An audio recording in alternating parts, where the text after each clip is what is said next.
शुद्ध आत्मा को अनंत वंदन नमन। असंस्कृत जीवन, अभी अभी आपने बहुत सुंदर पॉइंट और दृष्टांत के द्वारा सुना। और इस असंस्कृत जीवन में करने जैसा क्या है, करने जैसा क्या है उसको अभी सुना। लास्ट में क्या सुना? गुणों को ही चाहो, गुणों को ही देखो। और उस गुण को पसंद करने के लिए वो नज़र चाहिए कि गुण ही पसंद आए, दोष दिखे ही ना। दोष तो बहुत है, दोष दिखने में देखने जाओगे तो बहुत दोष हैं, लेकिन नज़र ऐसी हो, दृष्टि ऐसी हो जो दोष पे जाए ना। और उसके लिए कैसी योग्यता मुझ में चाहिए, कैसी ऐसी योग्यता हो कि मुझे जो है इस असंस्कृत जीवन के अंदर क्या समझने आना चाहिए, क्या सार ग्रहण करना चाहिए, किस क्षेत्र में मेरी योग्यता बढ़नी चाहिए। और उस क्षेत्र की योग्यता बढ़ाने के लिए हम सुन रहे थे पाप विराम। पासवर्ड शब्द, और पासवर्ड शब्द का पी कहता है पाप विराम।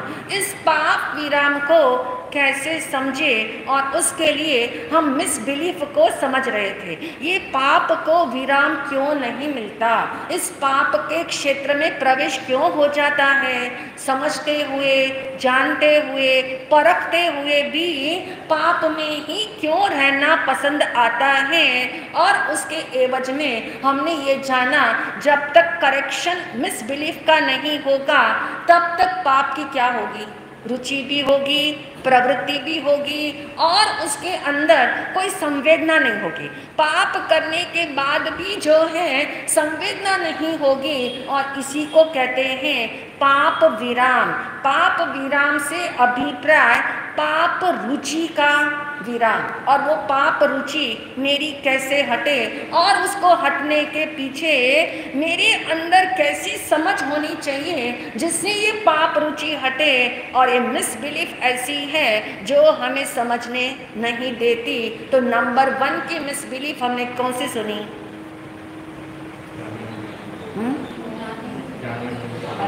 अनजान। अनजान अवस्था में जो पाप होते हैं उसको बहुत सारे लोग कहते हैं पाप ही नहीं है, क्योंकि अनजान अवस्था में है इसलिए इसे हम पाप नहीं कहते। यानी नंबर 1 की भ्रांति जो करेक्शन करे हम, कि यदि अनजान अवस्था में भी पाप होते हैं तो उसे क्या कहोगे? पाप ही है। नंबर 2 की भ्रांति कौन सी थी? हाँ, छोटे छोटे पाप को पाप मानने की हमारी सोच ही नहीं होती। छोटे छोटे पाप को हम पाप कहना ही नहीं चाहते, क्योंकि हमारे अंदर ये फीड है कि ये तो बहुत ज़रूरी है, ये तो मेरी रिक्वायरमेंट है, ये मेरी मजबूरी है, ऐसा तो करना ही पड़ेगा, सभी तो करते हैं, हम ही एक अकेले थोड़ी करते हैं। यानी ऐसी कुछ बातें सोच समझ करके हम उस पाप के प्रति संवेदना नहीं रखते, उसे छोटा समझ लेते हैं। जिसे छोटा समझ लेते हैं तो एटीट्यूड कौन सा आ जाता है?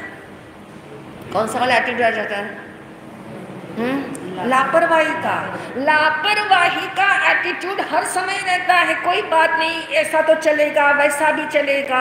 कहते एक डॉक्टर था, और उस डॉक्टर ने एक शर्त रखी थी, जनरल फिजिशियन था, बहुत माना हुआ था।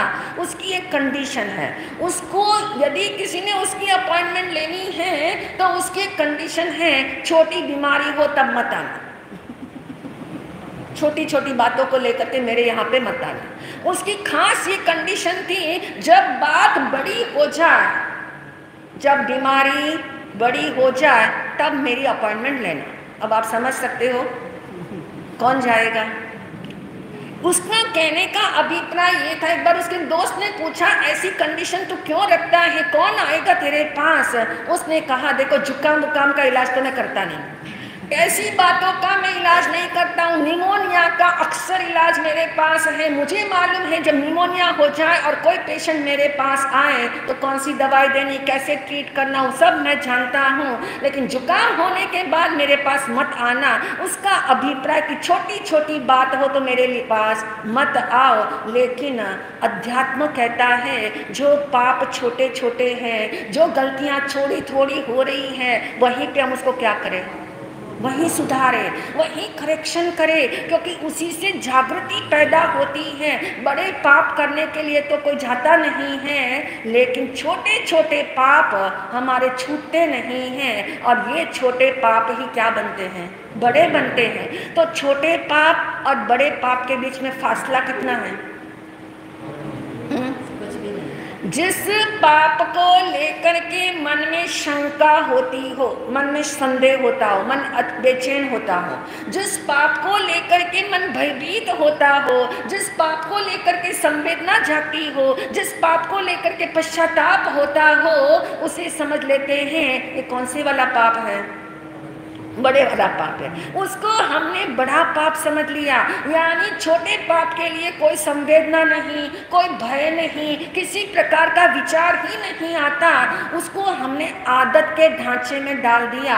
ये तो आदत है, आदत के सिकंजे में आकर के न जाने हम कितने पाप कर लेते हैं और सोचते भी नहीं हैं। इसलिए कहना पड़ा ज्ञानियों को, छोटे छोटे पाप को भी क्या मानो, पाप ही मानो। जैसे छोटा सांप, सांप का बच्चा डर लगता है, छोटा ही तो है,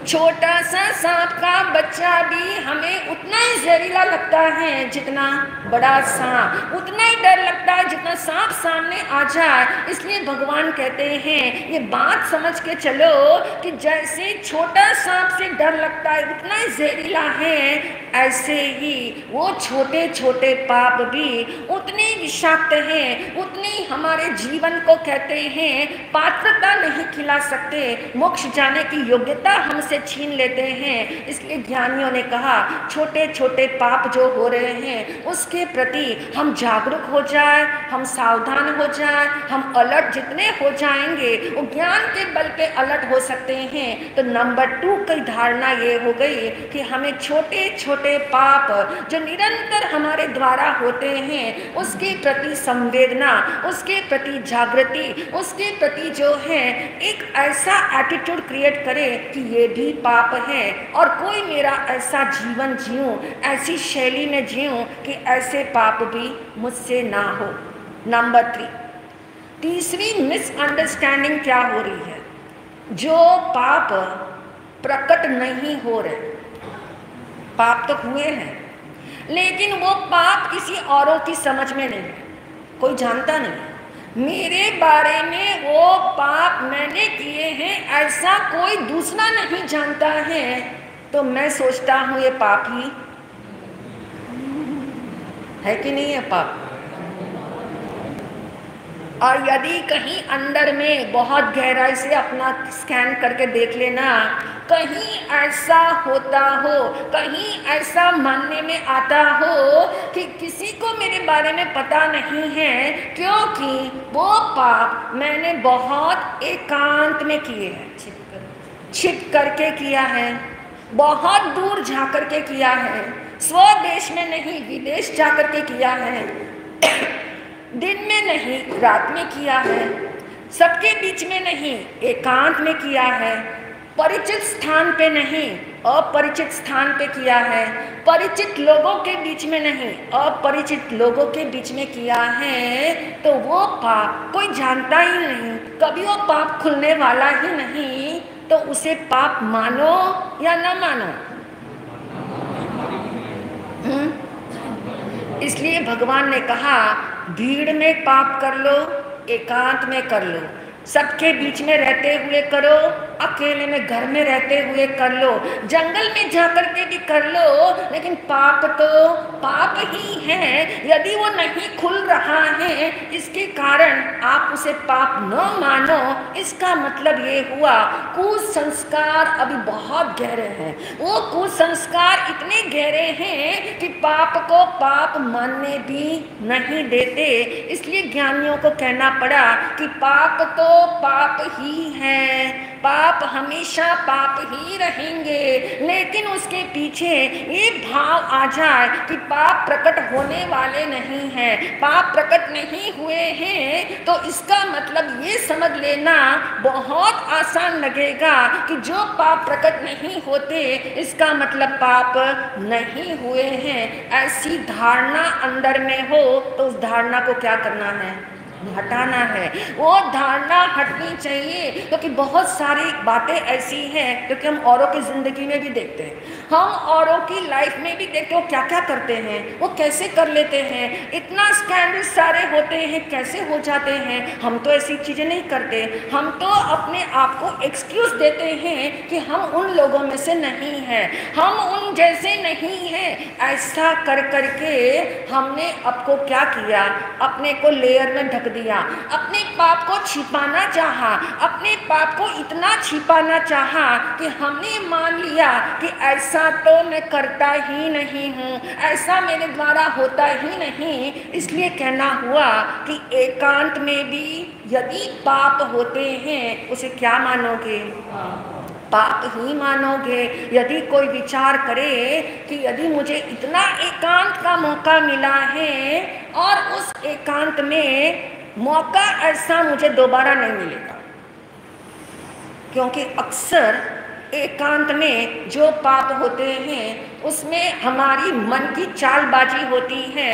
वो कहता है इससे अच्छा मौका नहीं मिलेगा, इससे अच्छा दोबारा मुझे मौका नहीं मिलेगा, तो अभी कर लो। नंबर टू ये आता है मन के अंदर कि कौन व्यक्ति यहाँ पे ऐसा है जो बहुत दूध का धुला हुआ है? कौन ऐसा है? ऐसी बातें सोच के हम किसको कमजोर करते हैं? अपने को। हम अपने आप को ही अपने ही द्वारा, अपनी सोच के द्वारा, अपने कुतर्कों के द्वारा हम स्वयं को कमजोर करते हैं और हम ये कहते हैं यहाँ कौन साफ सुथरा है, सभी तो ऐसा ही करते हैं, यदि मैंने कर लिया तो कौन सी बड़ी बात है। ऐसा सोच करके हम वहीं अटक जाते हैं, वहीं रुक जाते हैं और आगे से आगे एग्रेसिव हो जाते हैं पाप करने के लिए। इसलिए भगवान ने कहा इस बात का विचार करना, इसकी जागृति रखना, क्योंकि यदि पाप एकांत में हो रहे हैं, कोई दूसरा नहीं जानता, फिर भी कोई जानता है। कौन जानता? कौन जानता है? इसलिए कहते हैं खुद और खुदा हमेशा मौजूद है। एक बार लंदन शहर के अंदर एक घटना ये घटी कि टाउन हॉल के अंदर, लंदन शहर के टाउन हॉल में कहते शेक्सपियर का एक नाटक दिखाया जा रहा था। काफ़ी अच्छा नाटक और काफ़ी पब्लिक जा रही है और कहते हैं एक चर्च में रहने वाला एक पोप जो है उसके मन में भी इच्छा हुई। उस पोप को लगा कि इतने लोग नाटक देखने जाते, इतनी प्रशंसा इस नाटक की हो रही है, मुझे भी एक बार इसको देखने जाना है। पर एज पर उनका जो लॉज है, नियम है, उसके अनुसार वो जा नहीं सकता। और उसने क्या किया, उसने टाउन हॉल के जो मैनेजर हैं उसको एक लेटर लिखा। पत्र में ये लिखा कि क्या कोई ऐसी व्यवस्था हो सकती है कि मुख्य द्वार से किसी का प्रवेश न हो करके गुप्त द्वार से इस टाउन हॉल में प्रवेश हो जाए और वो मूवी को देख, नाटक को देख सके। ऐसी कोई व्यवस्था होती हो तो क्या करो, मुझे बताओ। और कहते हैं जो वहाँ से लेटर आया, रिप्लाई आया, वो रिप्लाई के शब्द ये थे कि सर, यहाँ के अंदर टाउन हॉल के हर द्वार पे परमात्मा खड़ा है, हर द्वार पे परमात्मा खड़ा है। इसलिए कौन सा ऐसा द्वार है जहाँ कोई ना हो, इस द्वार को तो मैं भी स्वयं नहीं जानता हूँ और मैंने इसका टाउन हॉल को इतने सालों से संभालता हूँ, लेकिन हर द्वार पे यहाँ परमात्मा विराजमान है, इसलिए मैं नहीं कह सकता हूँ कि कौन सा यहाँ पे गुप्त द्वार है। अब समझ आपको आ गया कि कोई पाप कोई विचार करे एकांत में कर रहा हूँ, लेकिन याद रखिए एकांत शब्द तो होता ही नहीं है। एकांत शब्द तो किसके लिए होता है? क्योंकि एकांत शब्द में एक पॉजिटिव शब्द पॉजिटिविटी भी है और एकांत शब्द में नेगेटिविटी भी है। एक एकांत ऐसा है जो पाप की ओर ही ले जाता है, जो पाप के ही ख्यालों से भर देता है।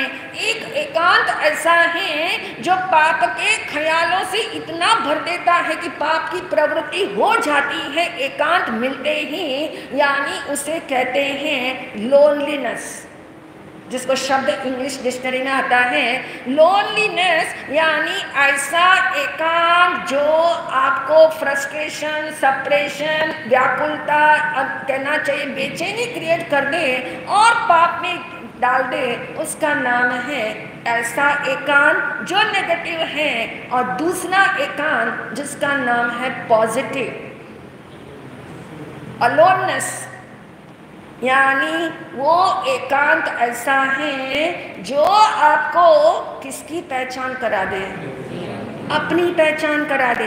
यानी दो तरह से एकांत चाहते हैं, एक पापी जीव भी एकांत चाहता है और एक धर्मी जीव भी एकांत चाहता है। वो धर्मी जीव इसलिए एकांत चाहता है क्योंकि एकांत में वो सत्य को समझ सके, सत्य के साथ रह सके, सत्य को आत्मसात कर सके, ऐसा एकांत उसे चाहिए। और उस एकांत के लिए वो ये चाहता है भीड़ के बीच में मुझे नहीं रहना, मैं तो भीड़ से परे रहना चाहता हूं। तो कहने का अभिप्राय कि अलोननेस जो है वो साधना के क्षेत्र में आपको गति देता है और लोनलीनेस जो है वो स्पीड ब्रेकर है, आपकी जो चलने वाली जो चीज है, आपको मंजिल की तरफ ले जाने वाला जो कदम है उसको शिथिल कर देता है। तो तीसरा हमारी मिसअंडरस्टैंडिंग कि यदि एकांत मिलता है और उस एकांत में पाप होते हैं तो कोई नहीं देख रहा, लेकिन मान के चलना फिर भी वो पाप है।